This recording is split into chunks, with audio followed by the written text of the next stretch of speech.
even though the scripture was intended for temple light, it can apply for this video as well. 1 John chapter 3, verse 2. Beloved, now are we the sons of God, and it doth not yet appear what we shall be. But we know that when he shall appear. It's not Jesus, is it? We shall be like him, for we shall see him as he is.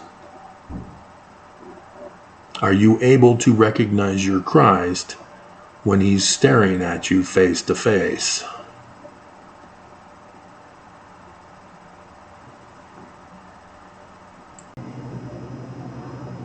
Travis Wayne Goodsell.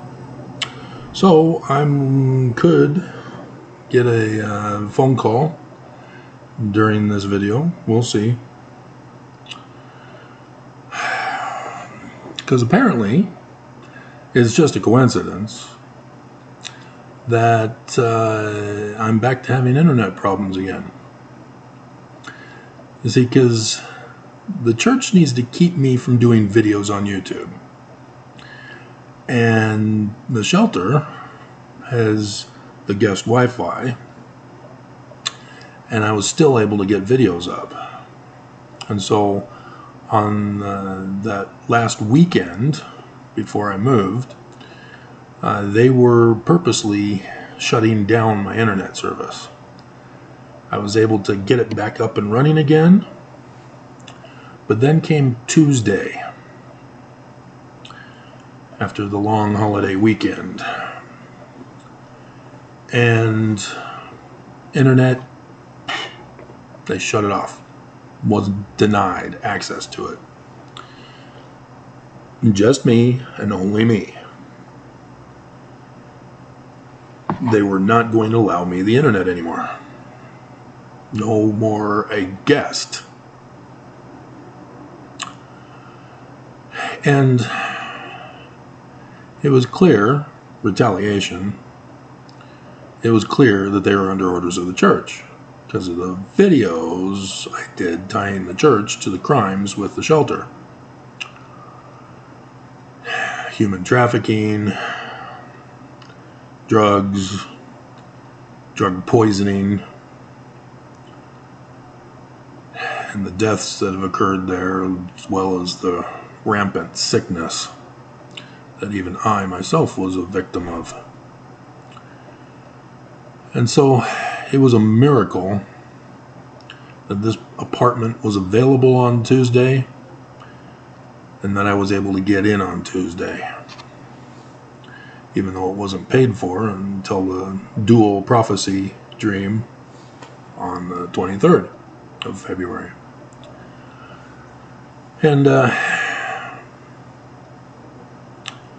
And so I get this internet service here for my new apartment, and it's super fast.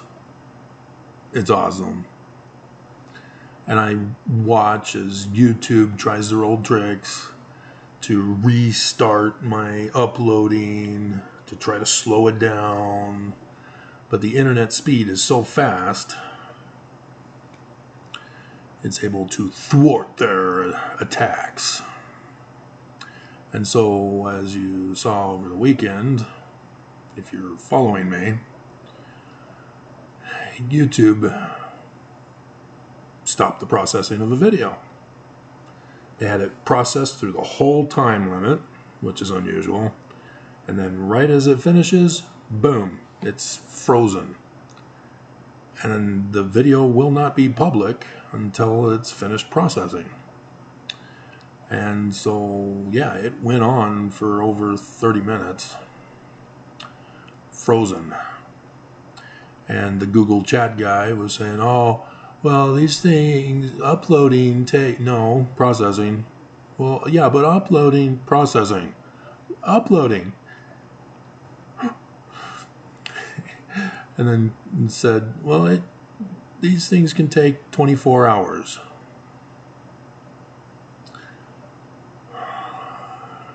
And then he emails me back after I hang up on him. I know you're frustrated over uploading. What an ass. And so, yeah. What is the thing that they need to do? They need to shut off my access to the internet to keep me from uploading videos on YouTube. So yeah, my new internet service all of a sudden tanked today. And so I call, and the phone line on their end is having problems, and I get hung up on. And I call back, and yeah, I was going to call you. It takes 15 minutes to wait for an operator. It just happened to be the exact same operator. It's like there's only one operator. Oh yeah, I had to take another call. See, they knew me instantly. I didn't have to give them my apartment number. They knew who I was, because the phone number, they're able to match it with my records. And so there's supposed to be repairmen trying to figure it out. It did improve a little bit, but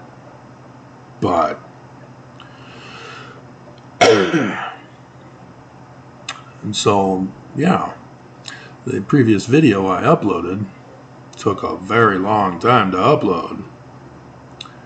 Isn't it interesting? I know you're frustrated about uploading. What a coincidence. What a coincidence. And so, today we get to explain another way in which BYU is tearing down another field of science. With my brother, who the church has ordered to attack me lately, it was sociology. Sociology was a hard science in that they use real, tangible statistics.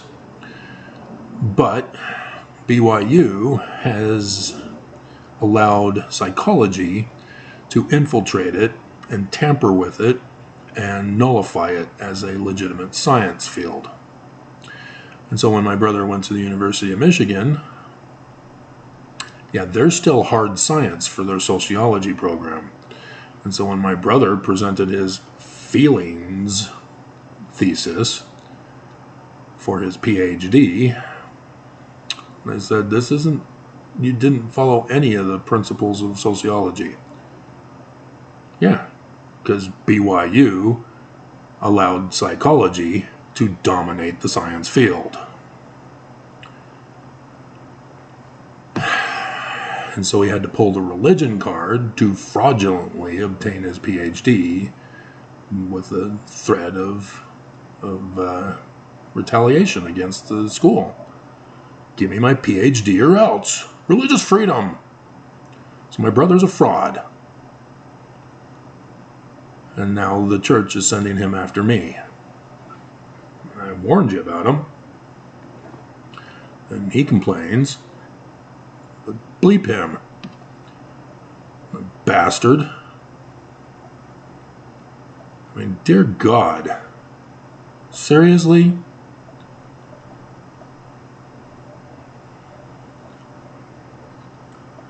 And if you do not know my family history with him, for him to do this, that's just low. That's beyond cowardly. So he's got some mental problems because psychology has gotten a hold of his teaching. And so there's another field at BYU that I found out last night has been taken over by the field of psychology. And It's their ancient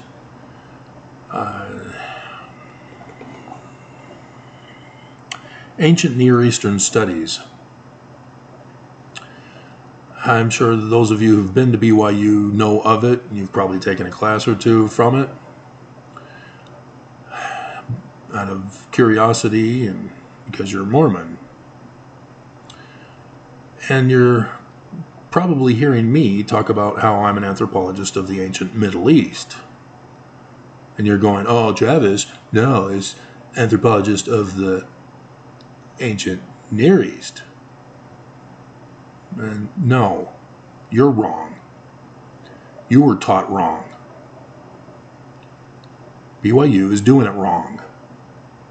BYU is teaching you wrong on the name of their course, their degree, major, whatever you want to call it. You see, we here in America are called the West. If you're from Europe. If you're from the Middle East, we're from the Far West. You see where we're going with this? So Europe to us is the East, the Near East.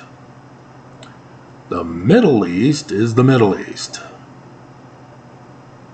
And then Asia and China, India, they're the Far East. And so it depends on your geographical location for how you term it. And so BYU, being headquartered in the United States of America, in the North American continent, must correctly call it the Middle East. Only those from Europe are to call it the ancient Near East, because it's near them, like right next door. It is not right next door to us in the United States of America. So that's the first problem. If anybody here in the United States refers to the Middle East as the ancient Near East, they're wrong. But you need to know this in case you do work in Europe. Go to school in Europe, get a job in Europe in the field of the ancient Near East, or even modern Near East. You need to know the difference. Because otherwise, you say the Middle East and Europe, and they're going to go, stupid American. They'll say stupid American anyway. And so that's the first problem. The person doesn't reveal her name. And I didn't watch the video, but I saw the word thing caption at the bottom as I was looking at it. Her name is not given. She doesn't give her name. She has her channel. It's her channel, Temple Light.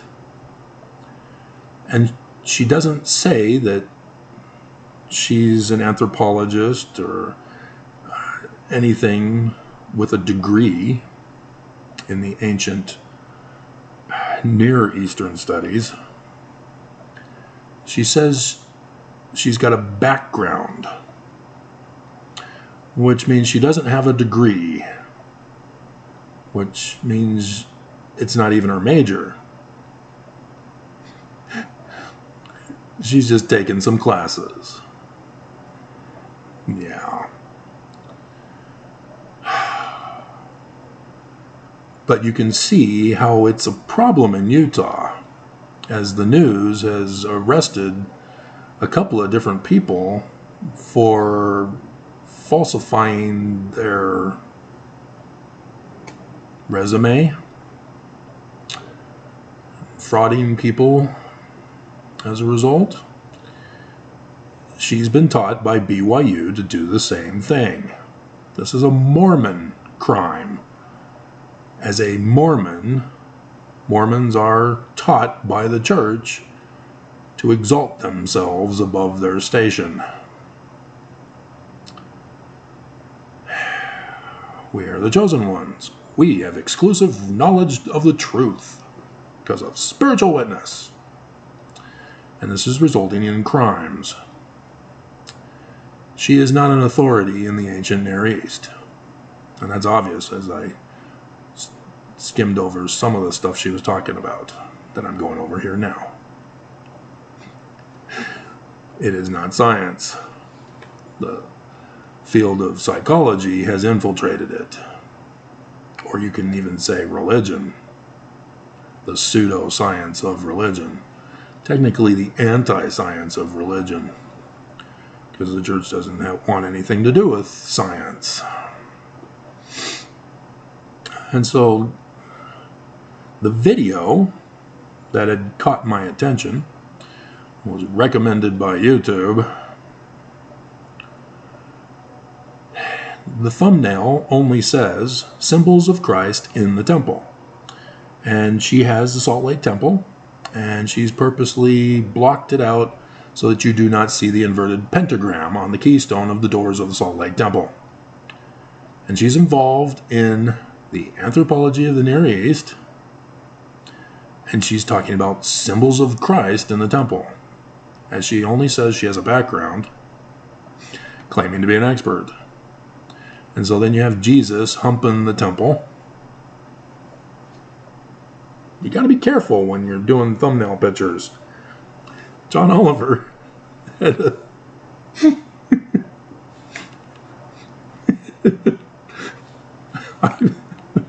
hilarious. But her title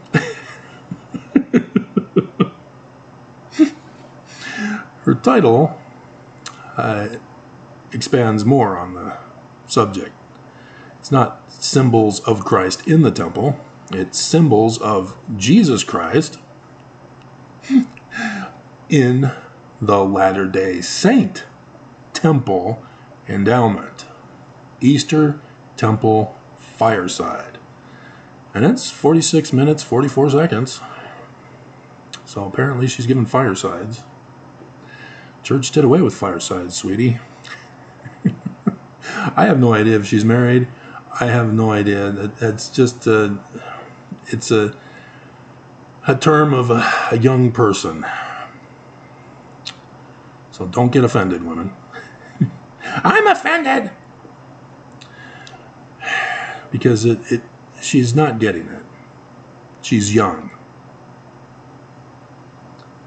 And she's been incorrectly taught. And she needs to be corrected. She then goes on to, well, she's very popular though. 23,000 views in 11 months. So I remember those days. Briefly, those days. Yep, and that's why they've been shutting me down ever since. It might not always be obvious, but the Latter-day Saint temple, which is highlighted, endowment points to Jesus Christ, highlighted. How do you do that? Because I guess she'd have to copy and paste the first part and then copy and paste Latter-day Saint as a boldface, because that's how I'm able to get foreign languages on there. I have to do them separately from... anyway. Endowment points to Jesus Christ in all its aspects. The purpose of... So this is going to hurt. Just a warning. If you thought the Church of Jesus Christ of Latter-day Saints is true, if you thought that Jesus Christ is true, you're going to be in for a big disappointment, because you should have followed me on my channel to know what we're going to be discussing. As a scientist in the field of anthropology, of the ancient Middle East, we deal with all of the scientific fields of a culture. And so sociology is just part of that, even though my brother likes to claim that it's all of it, and then merges it with psychology, plus his BYU religion. You do hard testing, which is you recognize patterns. When you identify anomalies, you develop a theory to explain it. The theory must have in it a way to have it tested, not self-fulfilling prophecies, to be independently tested so that other people can likewise test it and confirm. And so, read, ponder, pray, get a feeling. If it's a positive feeling, yeah. Oh, you got a negative feeling? Keep going. Keep testing it until you find something else. See, this is the church's method. They keep attacking me over and over and over and over and over again all these years in the exact same way. Just different people doing the exact same thing. And they keep failing, because here I am still. What does it mean to do the same thing over and over and over again, but expect a different result? Psychologists, any of you know?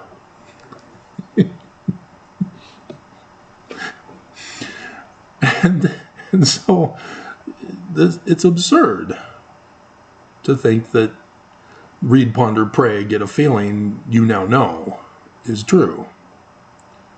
Scientists mock that and laugh at that. And yet you get angry. Oh, it's my spiritual feelings and my religion. You have to accept it or I'm going to be mean to you. Destroy your life.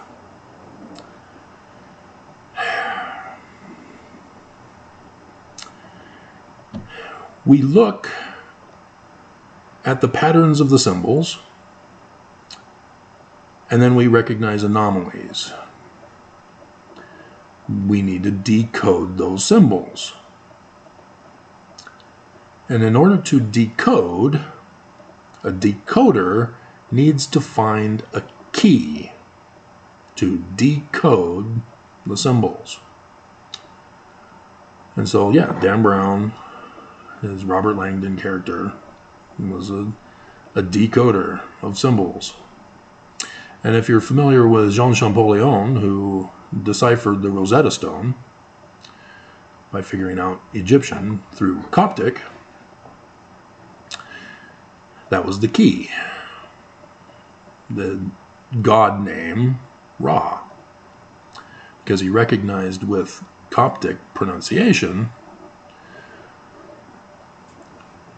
he saw that with the same Ra for Ramses in the text. And so then he was able to proceed from there. And so it's the learning of the Greeks' language of the Egyptians. It is not the learning of the Egyptians. Egyptologists don't seem to understand that. And they do not understand that the pictures that are larger in size than the text, similar to the Rosetta Stone text, also need to be translated. And that's where I come in, because of my science education, degree, publishing, and experience. Sorry, sweetie. You're a little bit young to be claiming to be an authority on a field that you can't even name correctly. And so the key to decipher Paleo-Hebrew? Yeah, the same God in Egyptian, Ra. Because William Foxwell Albright screwed it up because Sir Alan Gardner recommended the acronym theory. No, that was a self-fulfilling prophecy. And when you actually analyze it, oh crap, what was he thinking? All of this is wrong. This is just wrong. He didn't decipher it. It was a mess. So, yeah, I had to do a paper on how wrong it was, and then I proceeded to start from scratch to decipher Paleo-Hebrew. And then the guy who did it. And so the R is the flag symbol. The E, A, whatever nation you're from for the vowel. It's not a vowel, it's the universal symbol of the sun. And so the god of the sun, Ra. It's a transliteration into Paleo-Hebrew. And so with that corrected hieroglyphic match, I was then able to go through all of them and decipher the script, and then went on to decipher the vocabulary. So you'll hear me in my videos talking about prefix and suffix determinatives. That's me, from having deciphered the vocabulary, and thus figured out that Joseph Smith is a translator from the King Follett Discourse. He was correct. He didn't finish the translation of the first verse of the Bible, let alone the rest of it, but he's correct with what he gave us. And so, for symbols in a building and on a building, you need a key still. Because if this were 1,000 years in the future and this Salt Lake City Temple Square was buried under soil, and archaeologists in 1,000 years in the future started digging, we found something. There's a spire. It's a statue of a guy blowing a horn. Wait, no, there's no horn. I think they've taken it down until I think they're waiting. Well, man, I don't know. They may have put it back. I don't remember looking and seeing. But yeah, they start recognizing that there are symbols on the outside and on the inside, assuming they haven't ripped them all down yet, because they are going to do that, aren't they? They're going to remove the all-seeing eye of God in the one particular room. And but if they left it as is with all the symbolism that Temple Light is talking about,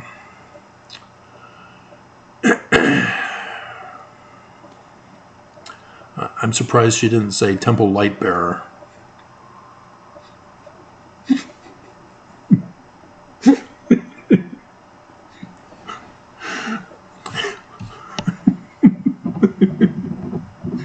We're adding that for the title.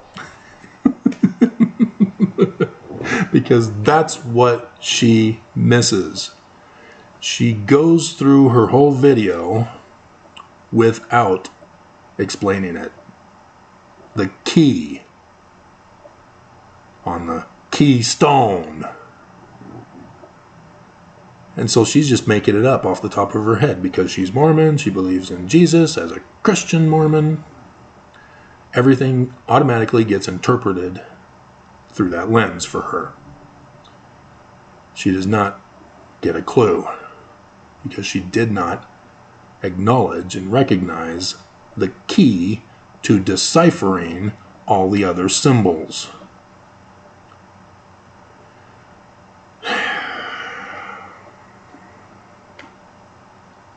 So, do I need to remind you of the definition of a keystone symbol? It means that the doctrines that are taught within the building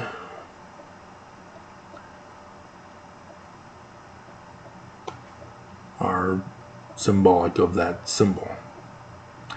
And it's the inverted pentagram, the falling star of Lucifer.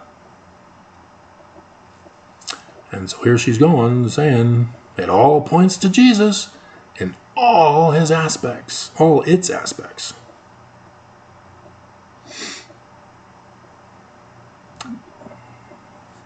You worded that wrong. You called Jesus in it. You got to move in all its aspects after. But the Latter-day Saint Temple Endowment points in all its aspects to Jesus Christ. I have to correct you in English now. And so everything's now reinterpreted because I've presented the key to deciphering the symbols. She made up her own key and did exactly what William Foxwell Albright did for Paleo-Hebrew. And yeah, the majority of the world believes William Foxwell Albright, just like the majority of people believe Temple Light Bearer. That's her nickname now. I don't need to call her Sweetie.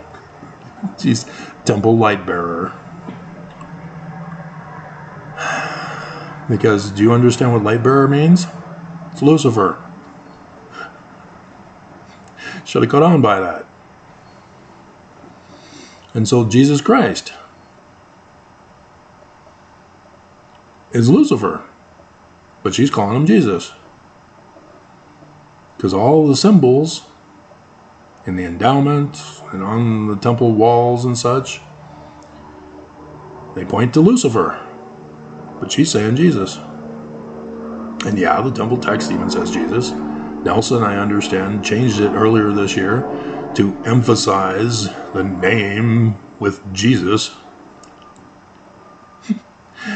But you should get a clue, all of you, that if we're the learning of the Jews, why is the church saying we're Christian with Jesus?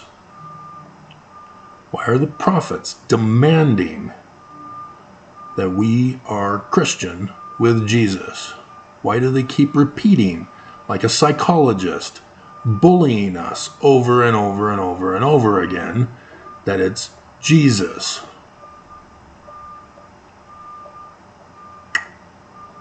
Because they're indoctrinating you through brainwashing. That's why. And only those who use science don't get fooled with brainwashing. And so, as much as she did an excellent job with her thumbnails, it's far better than I could do. But, and as much as she spent a lot of time on this, because she doesn't speak off the top of the cuff like I do. She's had prep time to study this out and probably did a script thing so that she knows what she's talking about, maybe even read something. I saw that she's just in a little caption as she shows pictures that she reads from instead. And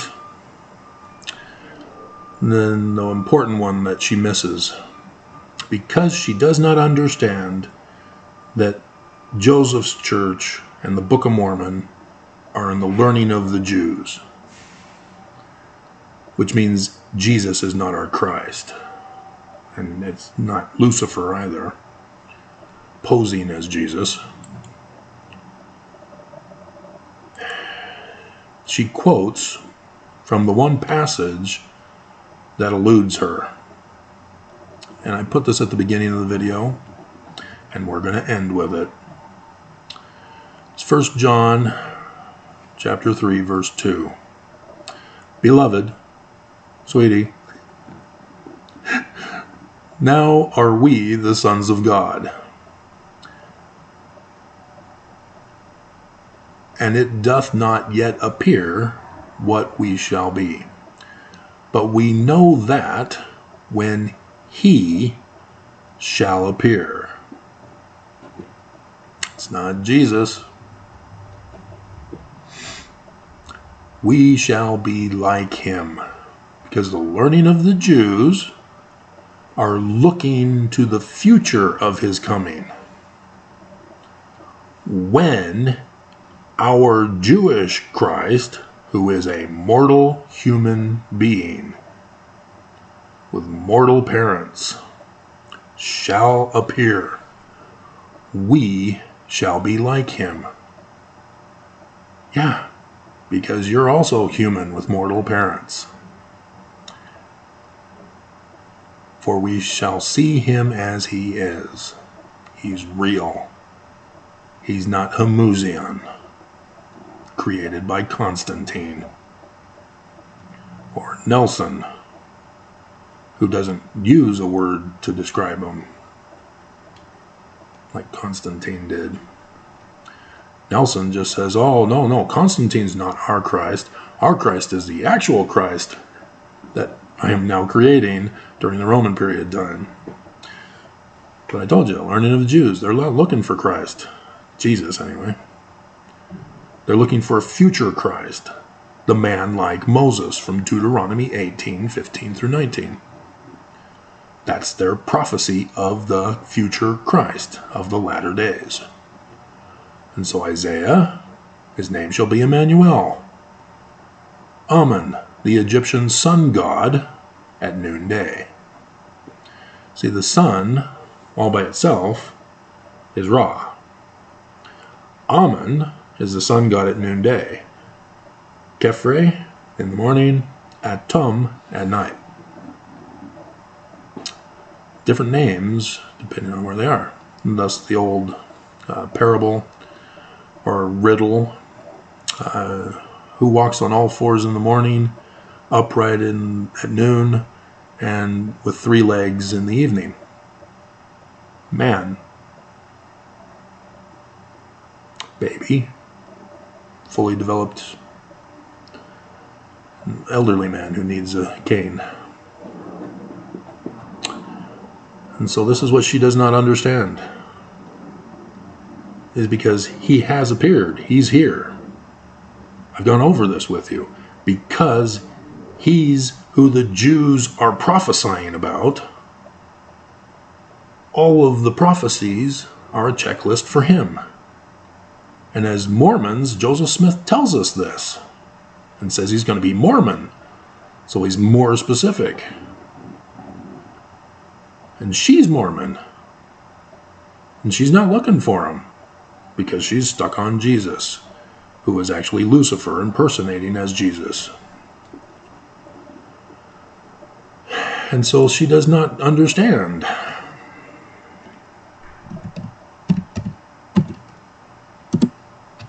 In 1 Nephi chapter 19,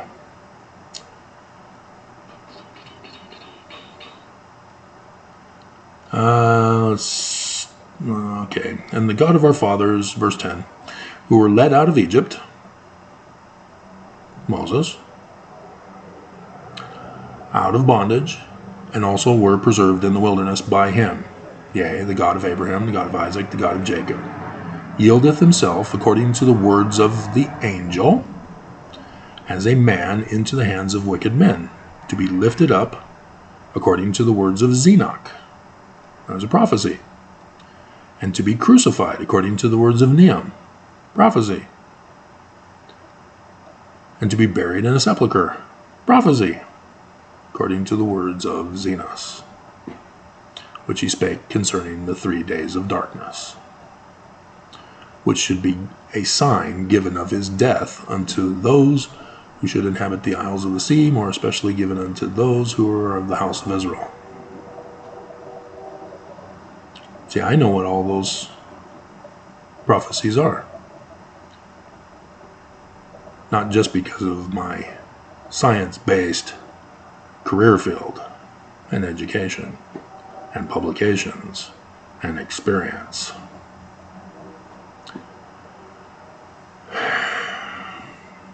But this is what you're supposed to be doing, looking for your Christ. But if you're going to be stuck on Jesus, I'm sure it was a very nice presented video, but was worthless with the information because it's all wrong. Anything Christian is an abomination. Verse 19 of Joseph Smith's first vision.